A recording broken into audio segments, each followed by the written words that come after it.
Peuple de Dieu, je vous bénis dans le nom de notre Seigneur Jésus-Christ. Apôtre Tivoli vous donne aujourd'hui l'enseignement sur l'œuvre des femmes. Les femmes se disent prophétesses, pasteurs et apôtres autres. Quelles sont les conditions qu'elles remplissent pour faire ce genre de travail?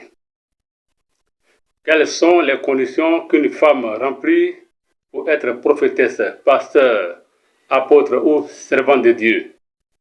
La Bible nous apprend que la femme n'était pas trop le souci de l'Éternel. Au temps jadis, Dieu établissait les hommes comme prophètes.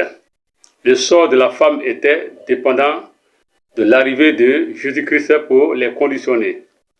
Dans l'Ancien Testament, il y avait 3 femmes mariées, Déborah, Marie et Hulda, qui étaient prophétesses. À l'instar de ces femmes, de nos jours, beaucoup de femmes demeurent dans cette désobéissance. Dans le Nouveau Testament, une femme vierge ou une veuve qui désire se marier ou qui vivent dans le plaisir perdent l'esprit de la prophétie et de la vision. Soyez bénis. La vierge ou la veuve doivent se consacrer au Seigneur dans le jeûne et dans la prière. Une veuve, pour être inscrite sur le rôle, doit avoir plus de 60 ans au nom de Jésus-Christ. Soyez bénis.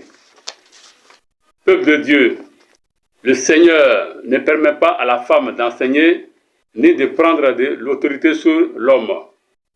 Que les femmes se taisent dans les assemblées de Dieu. Elles doivent s'instruire auprès de leur mari.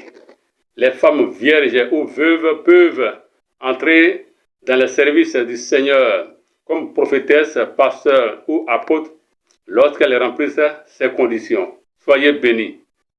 Conclusion. Mettez-vous à l'aise avec ces versets.